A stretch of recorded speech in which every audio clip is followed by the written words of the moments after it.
আগরতলা সহ বিভিন্ন জায়গায় রাখি বন্ধন উৎসব পালন করা হচ্ছে। বিভিন্ন সংগঠন তাতে এগিয়ে এসছে। আমরা বাঙালি মহিলা সমাজের উদ্যোগেও আগরতলায় বিভিন্ন জায়গায় রাখি বন্ধন উৎসব পালন করা হচ্ছে। বিভিন্ন জায়গায় পথ চলতি মানুষের হাতে সেখানে রাখি পরিয়ে দিয়ে উৎসবের ভাবনায় প্রত্যেকে সামিল হয়েছেন। আগরতলার বিভিন্ন থানাগুলোতে গিয়ে সেখানে রাখি পরিয়ে দেওয়ার আয়োজনে সামিল হয়েছে আমরা বাঙালি মহিলা সমাজ। তাদের তরফে কি প্রতিক্রিয়া আজকের এই প্রেক্ষাপটে আমরা শুনব। কাদের আপনারা কি দিচ্ছেন, কি উপলক্ষে এবং কেন? আপনারা সবাই জানেন আজকে শ্রাবণী পূর্ণিমা। এটা একটা বিশেষ দিন। এই দিনে ভারতবর্ষের বিভিন্ন জায়গায় খুব আনন্দের সহিত রাখি পূর্ণিমা উৎসব পালন করা হয়। আপনারা জানেন এই দিনের আধ্যাত্মিক গুরুত্ব, ঐতিহাসিক গুরুত্ব এবং সামাজিক গুরুত্ব অনেক বেশি।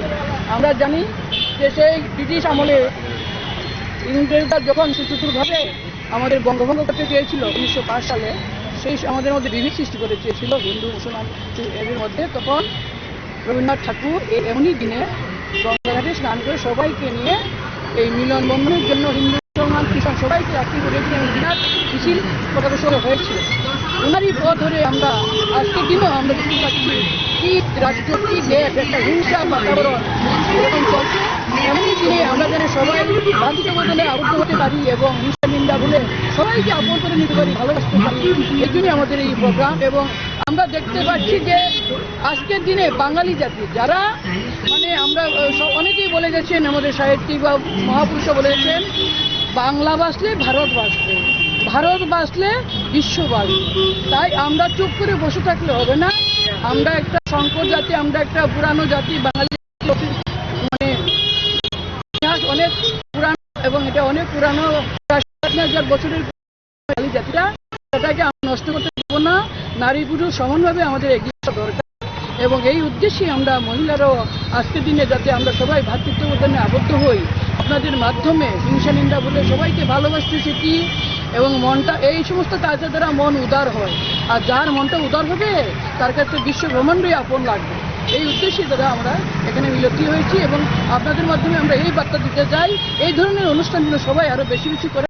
এবং আমাদের মধ্য থেকে যেমন আমরা দেখতে পাচ্ছি, কেউ বলছে, আমরা দেখছি দিল্লি পুলিশ থেকে বলছে বাংলা ভাষা বলবে যারা তারা নাকি বাংলাদেশ।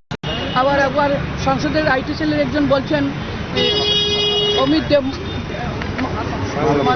মাল্লব্য, তিনি বলছেন কি, আরে বাংলা ভাষা তো একটা ভাষাই নেই, বাঙালি জাতি আছে।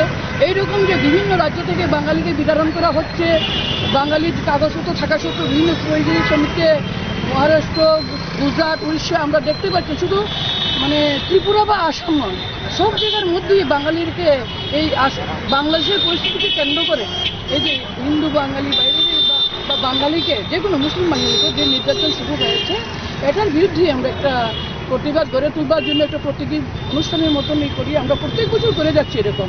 সবাই আপনারা শুনলেন সেখানে আমরা বাঙালি মহিলা সমাজের তরফে নেতৃত্বের বক্তব্য। সেখানে শ্রীমন্তী দেব সহ নানারা এই কর্মসূচিতে সামিল হয়েছেন। আপনারা দেখতে থাকুন PB24।